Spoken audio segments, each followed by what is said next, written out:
اللهم صل وسلم على سيدنا محمد وعلى آل سيدنا محمد في كل لمحة ونفس بعدد كل معلوم لك. باب المحافظة على الأعمال. بسم الله الرحمن الرحيم. قال الله تعالى: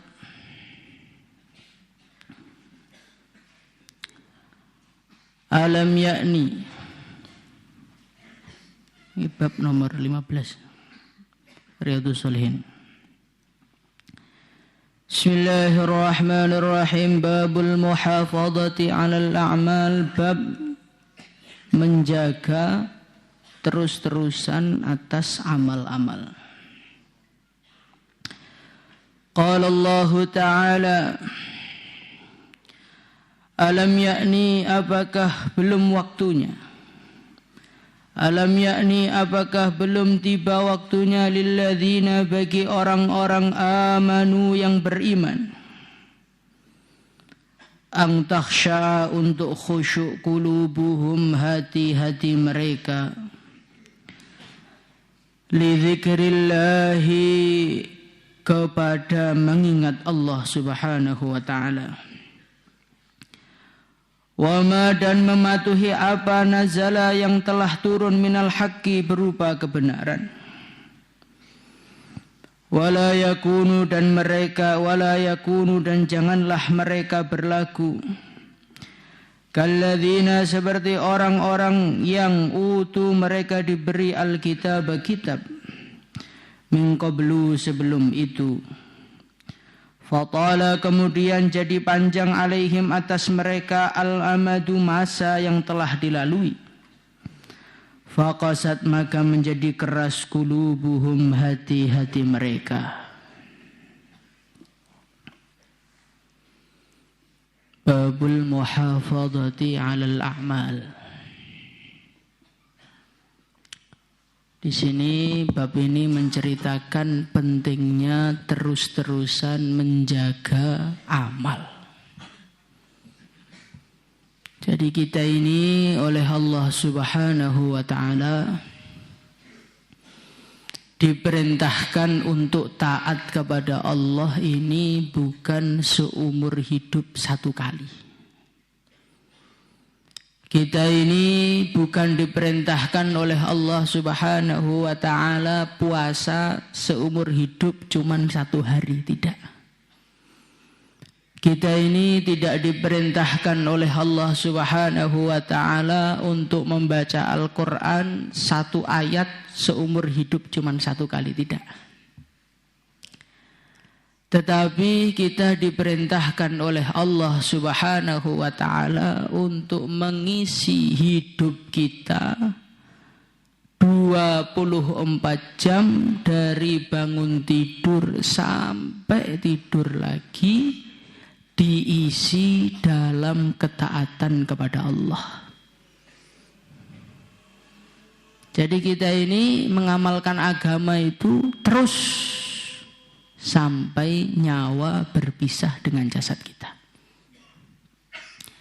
Tetapi yang terjadi kepada diri kita tidak seperti itu. Yang terjadi kepada diri kita kalau masih muda, hidupnya diisi untuk santai-santai, diisi untuk menikmati hidup, diisi untuk bermaksiat kepada Allah Subhanahu wa ta'ala. Dengan pikiran saya nanti akan taat kepada Allah kalau saya sudah tua. Saya nanti akan taat kepada Allah kalau saya sudah punya istri, sudah punya anak saya sudah gede-gede, saya sudah tidak perlu ngurus dunia. Saat itulah saya akan takwa kepada Allah. Maka Allah Subhanahu wa ta'ala menegur orang-orang beriman. Alam ya'ni lilladzina amanu an takhsha'a qulubuhum li dzikrillah. Apakah belum tiba masanya bagi orang-orang beriman? Kapan orang-orang beriman itu mau tawajuh kepada Allah itu kapan? Mau taat kepada Allahnya itu kapan? Kok ditunda-tunda terus? Nanti saja, nanti saja, nanti saja. Kalau sudah daurah saja Pak, saya nanti sungguh-sungguh.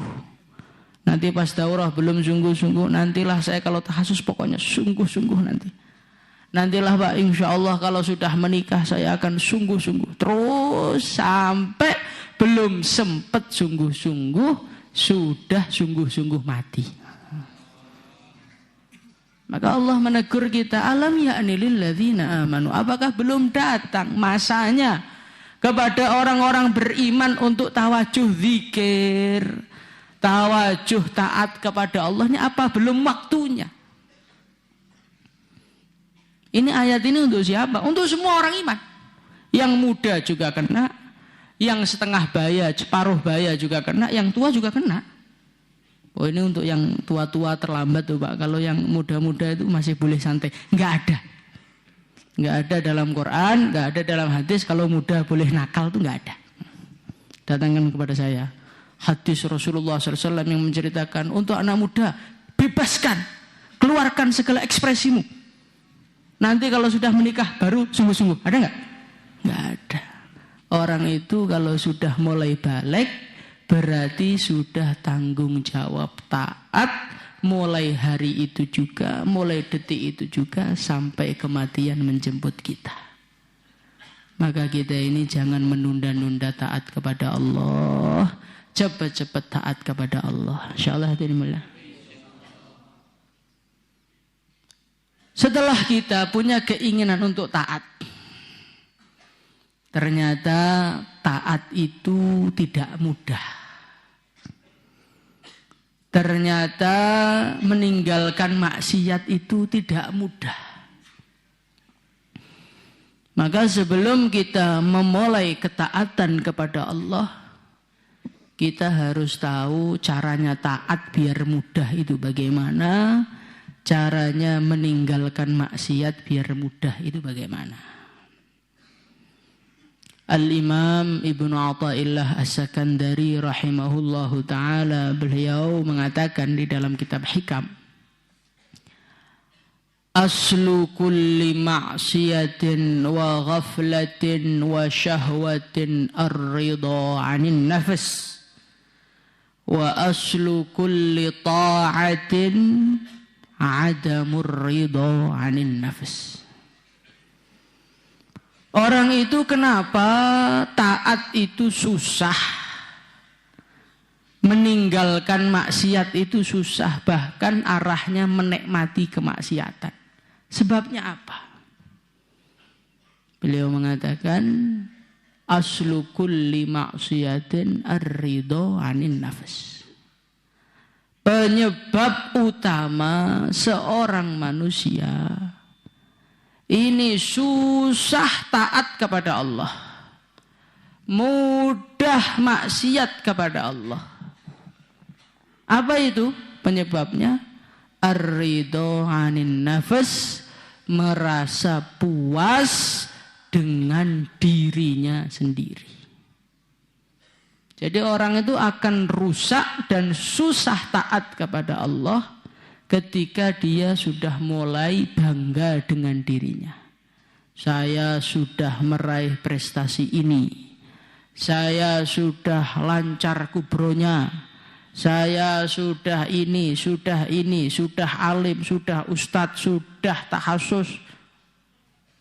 Ketika seorang dia marem, puas dengan prestasinya, dengan dirinya, justru saat itulah kemaksiatan begitu ringan dia kerjakan.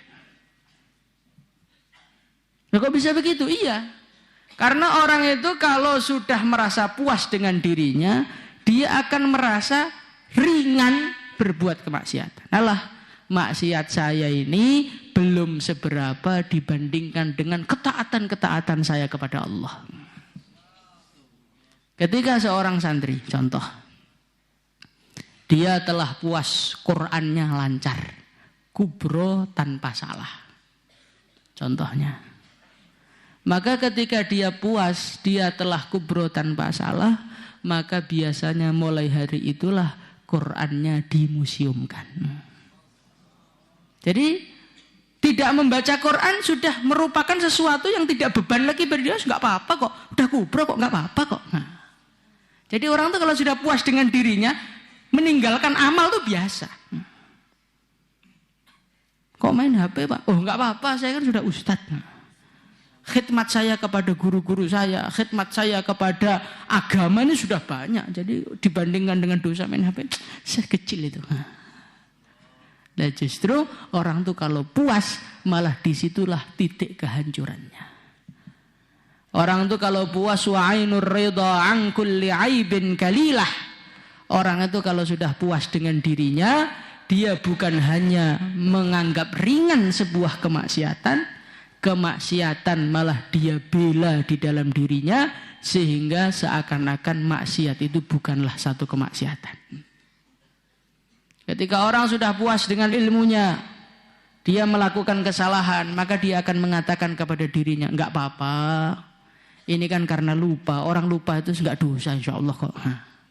Orang itu kalau sudah puas dengan dirinya, kesalahan-kesalahan yang dia buat di dalam dirinya, dia usahakan, dia bela, dia datangkan dalil, dia datangkan kaul-kaul para ulama, yang akhirnya menurut dia kemaksiatan itu sudah tidak maksiat lagi. Wa aslu kulli ta'atin, dan sumber pokok pondasi utama orang itu bisa taat kepada Allah apa? Adamur ridho anin nafas. Kalau dia merasa jelek, merasa kurang, merasa enggak bisa apa-apa, merasa banyak dosa, merasa banyak salah, justru ini adalah pondasi utama. Orang itu kalau merasa salah, merasa jelek, akhirnya dia minta maaf kepada Allah. Orang kalau minta maaf kepada Allah, diampuni oleh Allah, akhirnya bersih hatinya, akhirnya meningkat derajatnya. Lihatlah orang-orang soleh. Siapakah orang soleh itu? Orang soleh adalah orang yang selalu merasa salah. Lihat Nabi Yunus alaihi salatu wassalam. Nabi Yunus alaihi salatu wassalam ketika beliau dimakan ikan, apa doa beliau? La ilaha illa anta subhanak inni kuntu minadz zalimin. Saya ini termasuk orang zalim ya Allah, orang salah ya Allah. Beliau tidak mengatakan inni kuntu minas sholihin, inni kuntu minan nabiyyin, inni kuntu minal mursalin, enggak. Padahal beliau ini seorang nabi, seorang rasul, seorang yang enggak pernah berbuat dosa sepanjang hidupnya. Makruh pun enggak pernah beliau kerjakan. Walaupun semua pangkat itu telah beliau miliki, tetap beliau merasa zalim di hadapan Allah. Ayah kita, mbah kita, nenek moyang kita, Nabiullah Adam alaihi salatu wassalam, apa doa beliau di hadapan Allah? Rabbana zalamna anfusana. Nabi Adam seorang nabi, manusia pertama kali. Apa yang beliau utarakan kepada Allah? Rabbana zalamna anfusana. Ya Allah, saya telah menzalimi diri saya ya Allah. Jadi orang terbaik di dunia itu malah justru orang yang selalu merasa salah. Orang itu kalau merasa salah, dia akan usaha memperbaiki dirinya. Ketika dia berusaha memperbaiki dirinya, semakin hari semakin baik, semakin hari semakin tunduk kepada Allah. Contohnya apa? Contohnya seperti sepeda motor yang ada di bengkel. Sepeda motor itu kalau keluar dari bengkel tambah bagus apa tambah jelek? Tambah bagus. Sepeda motor seperti apakah yang dimasukkan di bengkel? Sepeda motor yang apa? Yang rusak? Tidak. Bukan yang rusak. Sepeda motor yang pemiliknya merasa motornya rusak. Selagi pemiliknya belum merasa motornya rusak, walaupun knalpotnya sudah lepas, walaupun catnya sudah lecet semua, walaupun olinya itu sudah mau habis, Allah yang penting bisa jalan sih nggak apa-apa, belum rusak kok. Begitu juga Orang itu akan mau masuk di bengkel rohani, diperbaiki hatinya, diperbaiki kesalahannya, dibersihkan dosa-dosanya. Kapan itu? Ketika dia telah merasa salah di hadapan Allah. Ya Allah, saya salah. Ya Allah, saya siap diperbaiki ya Allah. Saya siap diingatkan ya Allah. Saya siap dibenahi ya Allah. Saya siap diluruskan ya Allah. Saat itu akhirnya malah dia ini meningkat. Tapi ketika seorang manusia dia malah marah-marah kepada Allah. Ya Allah, engkau ini memberikan saya masalah-masalah yang begitu banyak. Saya ini salah apa? Saya salah apa? Enggak merasa salah. Itu adalah kesalahan yang terbesar. Jangankan enggak merasa salah kan. Merasa dosa yang kita kerjakan itu kita anggap remeh saja. Di Quran dicaci. Wa tahsabunahu hayyina wa huwa indallahi azim. Ada dosa-dosa yang kau kira ringan. Berarti menganggap dosa ringan itu merasa dosa enggak? Merasa, cuman ringan. Menganggap dosa itu kecil, enteng kok. Itu saja itu sudah bahaya. Apalagi enggak ngerasa salah. Merasa dosanya itu kecil saja salah, apalagi tidak merasa salah seperti kita ini. Masya Allah. Maka ingatlah wa aslu kulli ta'atin adamur ridha 'alan nafs. Kalau pengen kita ini bisa taat, kita ini pengen bisa jadi orang baik, kita pengen bisa menjadi santri yang tertib, santri yang barokah, santri yang dicintai oleh Allah, merasalah salah, merasalah jelek, jangan pernah merasa baik. InsyaAllah. Karena kalau merasa salah, dia apa-apain itu nurut aja. Kang, kamu enggak naik kelas, nggih Ustaz. Kamu dipindah di cabang, nggih Ustaz. Kamu sekarang tugasnya ngapalkan Quran yang tawajuh, kitabnya berhenti dulu karena belum jalan, nggih Ustaz. Ketika orang itu sudah merasa salah, dia akan pasrah. Saya enggak terima Ustaz. Saya loh, nilai saya bagus. Cuman pernah alfa yang enggak seberapa sih, cuma 200 kali aja.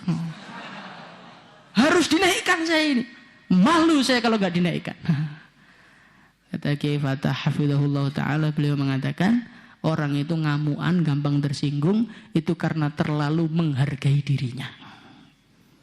Jadi kita ini dinaikkan kelas, enggak dinaikkan, enggak terima, itu karena merasa saya itu tinggi, saya itu mulia. Kalau enggak naik kelas, hina saya. Itu namanya ar-ridhani nafas, yaitu aslu kulli maksiatin. Terlalu menghargai diri, terlalu marem dengan dirinya sendiri, justru itu adalah penyebab kita ini maksiat kepada Allah. Tapi kalau merasa jelek, merasa salah, merasa hina, justru saat itulah kita akan mudah taat kepada Allah. Semoga kita semua ditolong Allah untuk menjadi orang yang taat kepada Allah. Salatul